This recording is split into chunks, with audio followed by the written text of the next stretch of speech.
చీకటిలో నుండి వెలుగులోనికి నడిపించే సత్య జీవ మార్గం, ఇది సత్య జీవ మార్గం, సత్య జీవ మార్గం, ఇది సత్య జీవ మార్గం. మార్గం సత్యం జీవం, మార్గం సత్యం జీవం.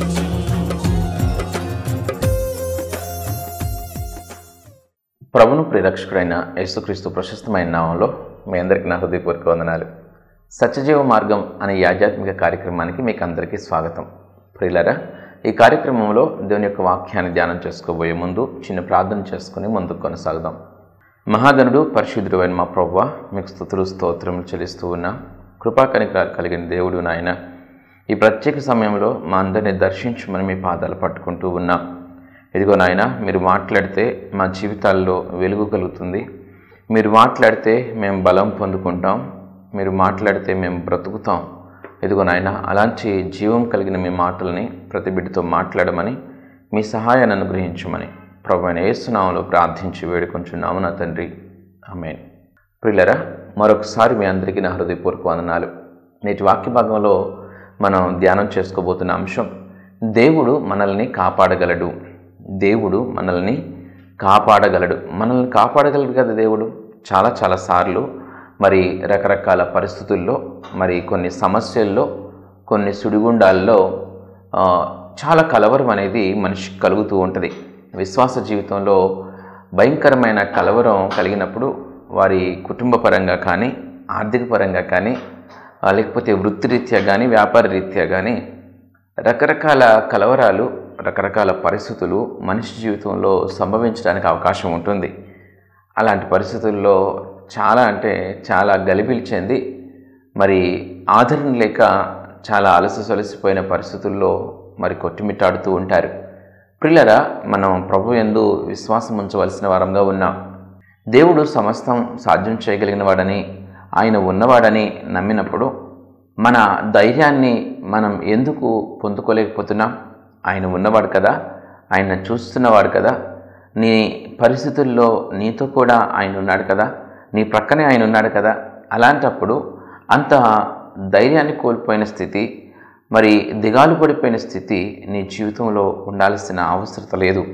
ఎందుకంటే దేవుడు గొప్ప కార్యాలు చేయగలిగినవాడు. ఆయన సృష్టిని సృజించినవాడు, మనిషిని సృజించినవాడు. సో మనిషిలో ప్రతి అవయవం యొక్క పనితీరుని నిర్ధారించినవాడు, నిర్ణయించినవాడు. అలాగే సృష్టిలో గ్రహాల తీరుని, సృష్టి తీరుని కూడా ఆయన నిర్ధారించిన రీతిగా, ఆయన నిర్ణయించిన రీతిగా అవన్నీ కూడా ఆయన మాట వింటున్నట్లుగా మనం చూస్తూ ఉన్నాం. మన జీవితాల్లో గొప్ప కార్యాలు దేవుడు చేయగలడని, మన సమస్యల నుంచి ఆయన మనల్ని విడిపించగలడని మనం విశ్వసిస్తే ఆయన ఉనికిని మన జీవితంలో మనం చూడగలుగుతాం.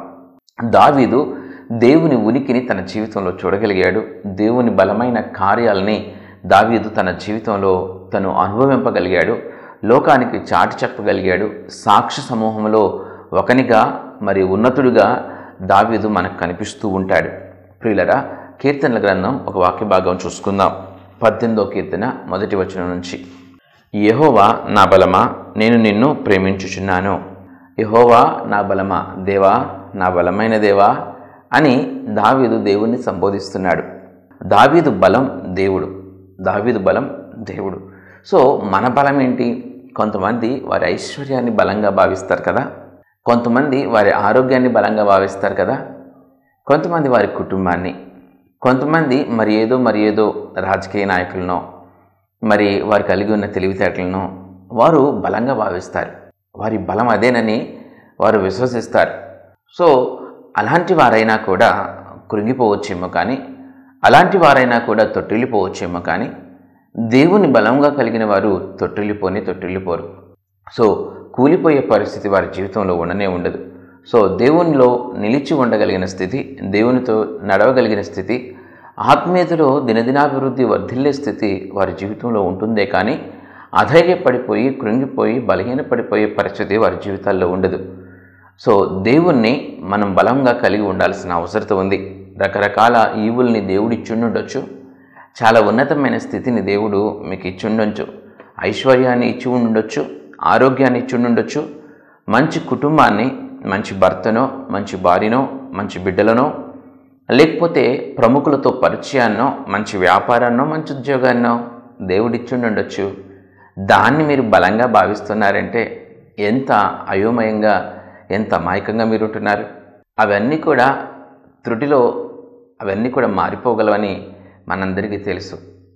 ఒకవేళ ఎలాంటి పరిస్థితి అయినా వస్తే, ఏదైనా ఇబ్బందికరమైన పరిస్థితి వస్తే అవేవి కూడా అక్కరకరాని స్థితి ఆ పరిస్థితుల్లో ఉండొచ్చని కూడా మనకు తెలుసు. అయితే చాలాసార్లు మనిషి వాటిని బట్టి అతిశయిస్తూ ఉంటాడు. బలాన్ని బట్టో, ఐశ్వర్యాన్ని బట్టో, కులాన్ని బట్టో, కుటుంబాన్ని బట్టో, తెలిసిన వ్యక్తుల పరిచయాలను బట్టో అతిగా అతిశయిస్తూ ఉంటాడు. ప్రియులరా, మన బలము దేవుడై ఉండాలి. కాబట్టి మన బలము దేవుడిగా కలిగి ఉంటే ఎలాంటి పరిస్థితినైనా ఆయన మార్చగలిగిన వాడు. దావీదు దేవుని అంటున్నాడు, నా బలమా అంటున్నాడు. నా బలమా. ఎందుకు అంత ఇష్టం, ఎందుకు అంత విశ్వాసం దావీదుకి? చిన్ననాటి నుంచి కూడా దేవుడంటే దావీదు ఎంత ఆసక్తిని చూపించాడు, ఎంత ఆసక్తిని చూపించాడు ఆలోచన చేయండి. తను పని చేసుకుంటూ కూడా, గొర్రెలను మేపుకుంటూ కూడా నిత్యము దేవుని గూర్చిన స్తుతి తన నోట ఉండేది. ఎప్పుడు దేవుని గూర్చిన కీర్తనే ఉండేది. ఇప్పటికీ కూడా కొంతమంది పాటలు పాడుకుంటూ వారు పనులు చేసుకుంటూ ఉంటారు. అది నిత్యము నీ నోట దేవుని గూర్చిన స్తుతి ఉంటే అది ఎంత ధన్యత. ఆలోచన చేస్తే అద్భుతంగా ఉంటుంది. ఎప్పుడు దేవుని గూర్చిన ఆలోచన, దేవుని గూర్చిన తృష్ణ మన హృదయాల్లో ఉంటూ ఉంటే, దేవుణ్ణి మన బలంగా మనం భావిస్తూ ఉంటే గొప్ప కార్యాలని మన జీవితంలో చూడగలుగుతాం. ప్రతి విధమైన అవసరతను కూడా యేసునామంలో మనం పొందుకోగలుగుతాం. ఆయన కార్యాలు ఎంత ఉన్నతంగా ఉంటాయో, ఎంత అద్భుతంగా ఉంటాయో కూడా అర్థమవుతూ ఉంటుంది. మీ సమస్యలకి దేవుడు పరిష్కారమని మీరు విశ్వసించండి. ప్రతి పరిస్థితికి కూడా చాలిన దేవుడు, మనం ఆరాధిస్తున్న దేవుడు అని నమ్మండి. ఎంత గొప్ప దేవుడు అంటే, మరి సౌలుని పౌలుగా మార్చిన దేవుడు, మరి క్రూరుడు, హింసకుడు, దోషకుడు, క్రీస్తు విరోధి, క్రైస్తవులంటే మండిపడిపోయేవాడిని సైతం ఆయన పట్టుకున్నాడు. అనేక మందిని, త్రాగుబోతుల్ని, తిరుగుబోతుల్ని, మరి జూదరుల్ని, భయంకరంగా బాధ్యతారాహిత్యంగా జీవిస్తున్న వారిని దేవుడు దర్శించినప్పుడు వారు ఎంతో పనికి మాలిన వారైనా, పాపిష్టి వాళ్ళైనా, భయంకరమైన పాపపు ఊపులు కూరుకున్న వారైనా వారు ఆ పాపం నుంచి విడిపింపబడ్డారు. ఆ పాపపు కబంధ హస్తాల నుంచి విడుదల పొంది వారు సురక్షితమైన, గౌరవప్రదమైన జీవితాన్ని వారు స్వతంత్రించుకోగలిగారు. మీ భర్తని దేవుడు మార్చగలడు, మీ బిడ్డని కూడా దేవుడు మార్చగలడు. మీ కుటుంబంలో నూతనమైన వెలుగుని, నూతనమైన కార్యాలని ఆయన అనుగ్రహింపగలిగిన వాడు. కాబట్టి నువ్వు ఎంతగా దేవుని మీద ఆధారపడుతున్నావు అనేది చాలా ప్రాముఖ్యం. ఎంతగా దేవుని ప్రేమిస్తున్నావు. యెహోవా నా బలమా, నేను నిన్ను ప్రేమించుచున్నాను అంటున్నాడు. దావీదు దేవుని ఎంత ప్రేమించాడు? ప్రత్యేకంగా ఏమైనా చెప్పాలా? ఎంత బాగా మనకు తెలుసు.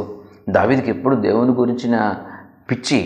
సో ఎలా అనాలి ఆ ప్రేమని? పిచ్చి అనొచ్చు. ఎంత ప్రేమ దేవుడంటే, దేవుడంటే పిచ్చి. అంతగా దేవుని కోసం ఆశ కలిగి దావీదు ఉన్నాడు.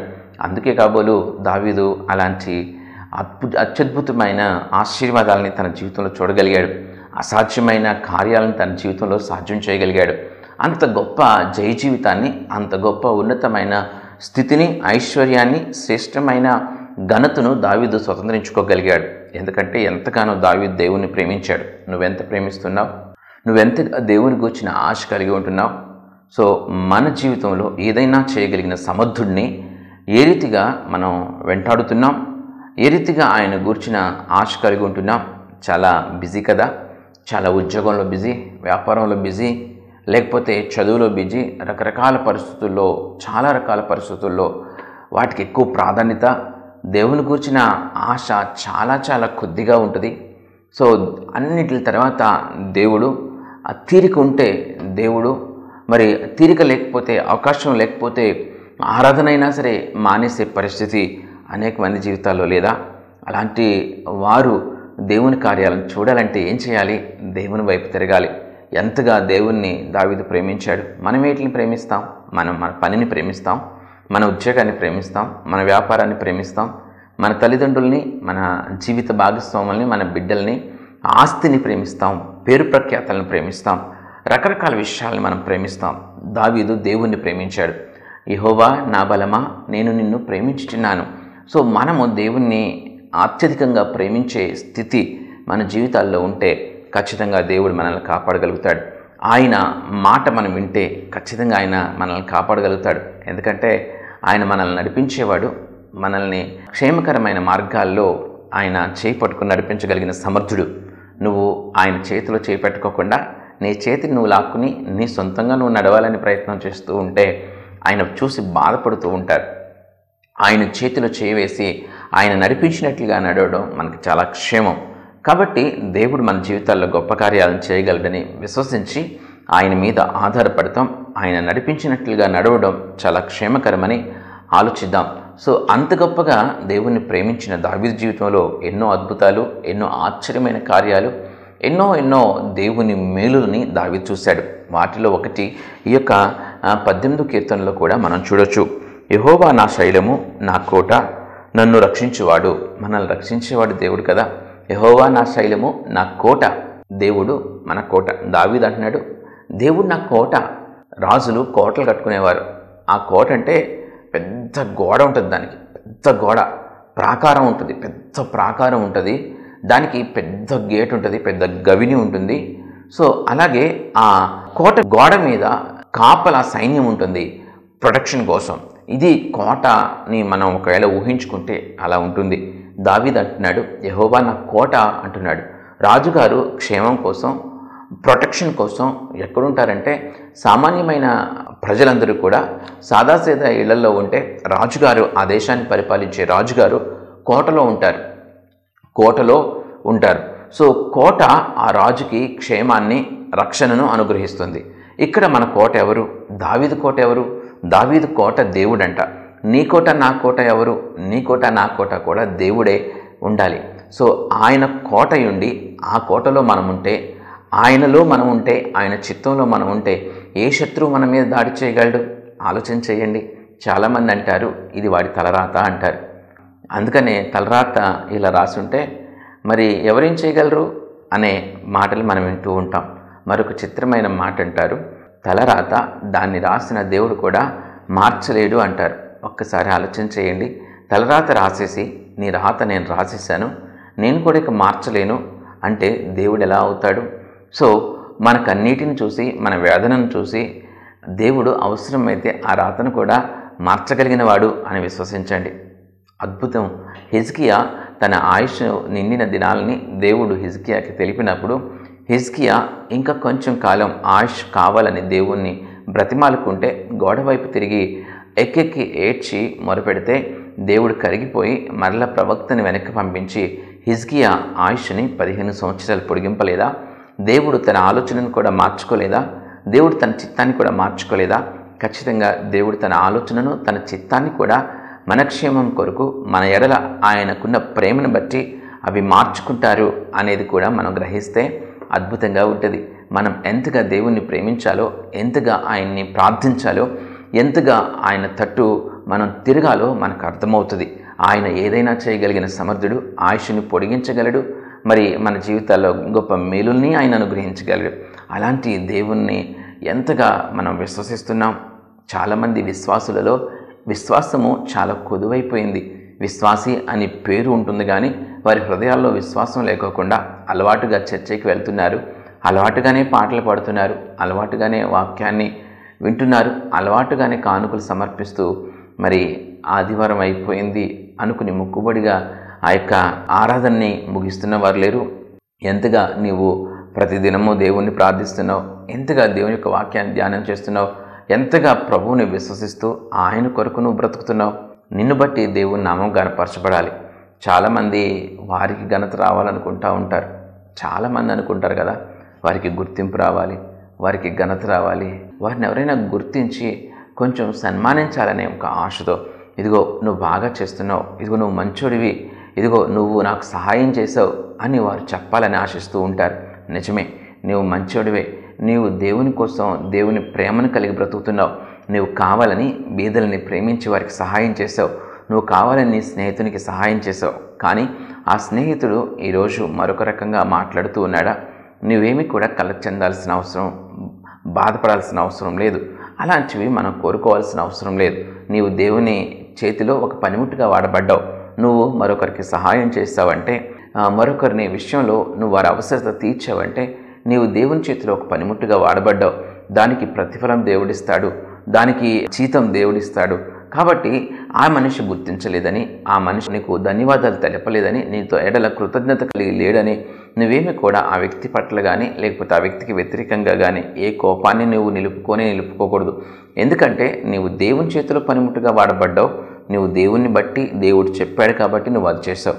అక్కడ దేవుడు మహిమ పొందాలి, దేవునికి ఘనత రావాలని ఆశపడతాం చాలా ఉన్నతంగా ఉంటుంది. కానీ మనకు ఘనత రావాలి, మనకు పేరు రావాలి, మనల్ని గుర్తించాలనుకోవడం ఎంత అవివేకం. చూడండి, దేవుణ్ణి మనం ప్రేమించేటప్పుడు దేవునికి సమస్తమైన ఘనత రావాలని ఎక్కువగా ఆశించాల్సిన అవసరం ఉంది. దేవుని చేతిలో వాడబడాలి, దేవునికి పనికొచ్చే పనిముట్టుగా మనం ఉండాలనే తృష్ణ మనకు ఉండాల్సిన అవసరం ఉంది. ఖచ్చితంగా దేవుడు అద్భుతాలు చేస్తాడు. అంత గొప్పగా దావీదు దేవుని ప్రజల్ని ప్రేమించాడు, దేవుణ్ణి ఎంతగానో ఉన్నతంగా ప్రేమించాడు. అలాంటి దావీదు జీవితంలో అద్భుతం. సో అద్భుతం అంటే అది మహా అద్భుతం. ఎలాగంటే మరి ఆ మాటలను చదువుకున్నాక ఆ యొక్క అద్భుతం ఏంటో కూడా చూద్దాం. 4వ వచనం దగ్గర నుంచి ఒకసారి మనం చదువుదాం. మరణ పాశములు నన్ను చుట్టుకనగను, భక్తిహీనులు వరద పొర్లు వలె నా మీద పడి బెదిరింపగను, పాతాళపు పాశములు నన్ను అరికట్టగును, మరణపు ఊరులు నన్ను ఆవరింపగును. నా శ్రమలో నేను యెహోవాకు మొరపెట్టితిని, నా దేవునికి ప్రార్థన చేసి తిని. చూడండి, మరి సౌలు సైనికులు దావీదుని వెంటాడుతున్నారు. సౌలు సైనికులు దావీదుని పట్టుకోవాలని, దావీదుని బంధించాలని, వీలైతే చంపేయాలని చాలా కసితో చాలా కోపంతో వారు దావీదుని వెంటాడుతున్నట్లుగా మనం చూస్తూ ఉన్నాం. ఒకానొక ప్రాంతంలో సౌలు సైనికులు దావీదుని చుట్టుముట్టారు. వారి చేతుల్లో బాణాలు, ఈటెలు ఉన్నాయి.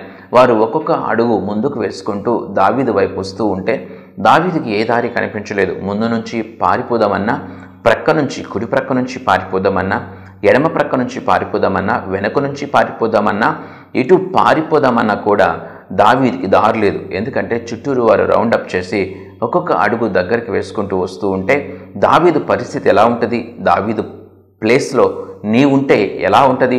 మనం శత్రువు చేతికి చిక్కిపోయినట్లే కదా, ఎవరు తప్పించగలరు?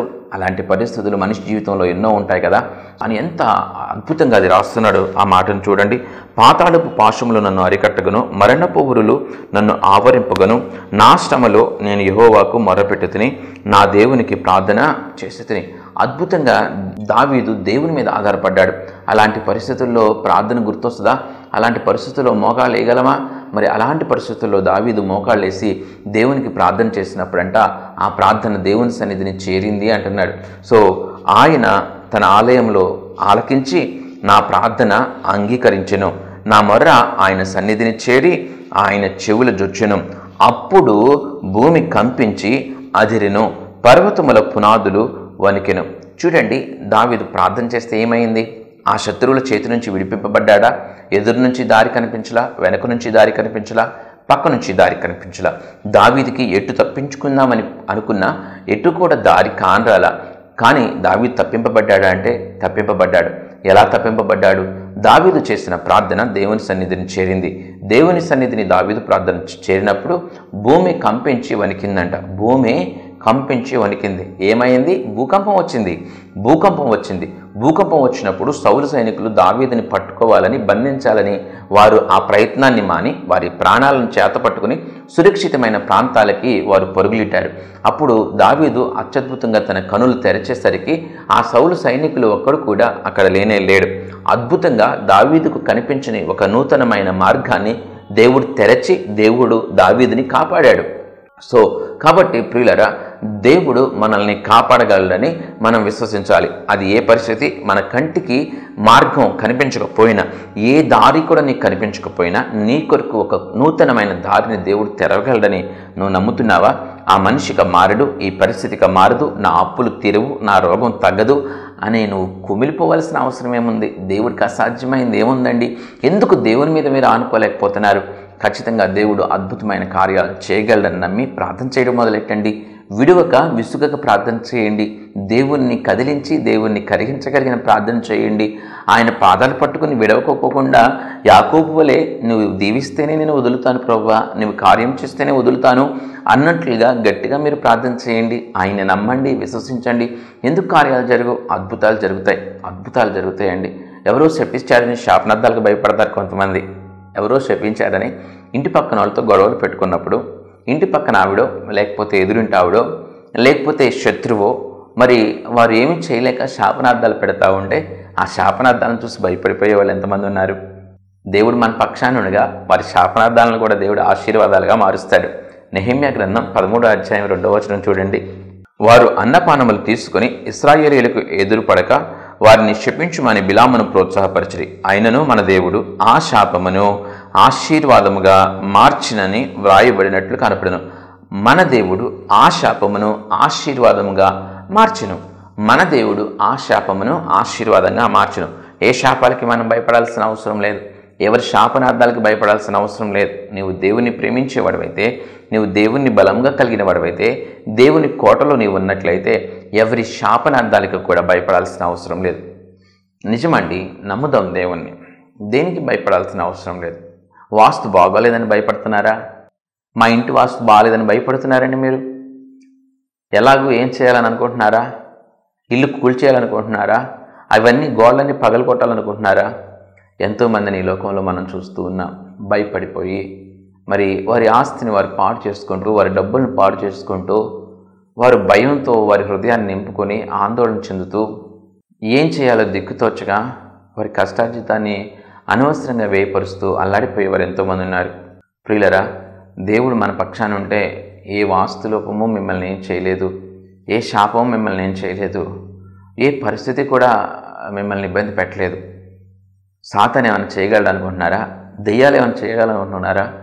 దేవుడే మన పక్షాన ఉంటే సాతాను ఏం చేయగలడు?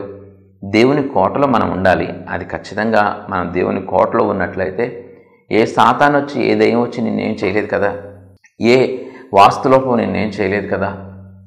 ఏమండి, ఏ యొక్క భయాలు నిన్నేం చేయలేవు కదా, ఏ శాపనార్థాలు నిన్నేం చేయలేవు కదా. మంచి రోజు చెడ్డ రోజు అని భయాలు ఇవన్నీ అవసరం లే. దేవుడు మన పక్షాన ఉంటే, ఈ సృష్టిని సృష్టించిన దేవుడే మనతో ఉంటే, ఆయనే మన పక్షాన ఉంటే దానికి దేనికి భయపడాల్సిన అవసరం ఉంది? దేనికి భయపడాల్సిన అవసరం లేదు. దేనికి భయపడాల్సిన అవసరం లేదు. చాలా అంటే చాలా బాధతో ఉన్నారా? మీ మనసులో భయంకరమైన కలవరం వెలుబడి చేస్తుందా? దేనికి భయపడాల్సిన అవసరం లేదు. మోకాళ్ళేసి ప్రార్థన చేయండి. ప్రభు కోసం నమ్మకంగా జీవించండి. ప్రభు కోటలో ఉండండి. యోబుని ఇబ్బంది పెట్టాలంటే సాతాను ఎందుకెళ్ళి దేవుని దగ్గర పర్మిషన్ తీసుకుందో తెలుసా? యోబు దేవుని కోటలో ఉన్నాడు. నీవు నేను దేవుని కోటలో ఉంటే మనము సాతానికి ఫ్రీగా దొరకం. వాడి ఆలోచనలో మనం పడిపోం కదా, వాడి ప్లానింగ్లో మనం ఇరుక్కుపోం కదా. వాడు ఇబ్బంది పెట్టాలనుకుంటే, వాడు మనల్ని నాశనం చేసేయాలనుకుంటే వాడు నాశనం చేయలేడు మనల్ని. మనం దేవుని కోటలో ఉంటే, దేవుని కోటలో మనం ఉండాలి. ఆయన మన కోట అయి ఉండాలి. ఆ కోటలో మనం ఉంటే సాతాను ఏమీ మనల్ని ఏం చేయలేడని విశ్వసిద్దాం. ఏ దయ్యాలు, ఏ అనారోగ్యాలు కూడా మనల్ని ఏమి చేయలేవు. దేవుడు మన పక్షాన ఉంటే ఖచ్చితంగా మన అవసరాలన్నీ ఆయన తీర్చగలడు. విశ్వసించి వెంబడిద్దాం. దేవుడు ఖచ్చితంగా మనల్ని కాపాడగలడు. దేవుడు మనల్ని కాపాడగలడు. ప్రార్థన చేసుకుందాం. మహాగణుడు, పరిశుద్ధుడైన మా ప్రభువా, మీకు స్తుతులు స్తోత్రం చెల్లిస్తూ ఉన్నా. ఇదిగో నాయన, మీ బిడ్డల హృదయాల్లో ఉన్న భయాలన్నిటిని తీసివేయండి. వారి ఉన్న పరిస్థితిని బట్టి, వారి ఉన్న ఇబ్బందికరమైన ఆయా స్థితిని బట్టి కలవరం, వారి అనారోగ్యాన్ని బట్టి కలవరం, వారి కుటుంబ సఖ్యత లేక, ఆ కుటుంబ స్థితిగతులు బాగునక బాధ, నిట్టూర్పులు, నిస్పృహలు, నాయన మనుషుల్ని మార్చగలిగిన వాడివి, పరిస్థితులను మార్చగలిగిన వాడివి, గొప్ప కార్యాలు చేయగలిగిన దేవుడివి.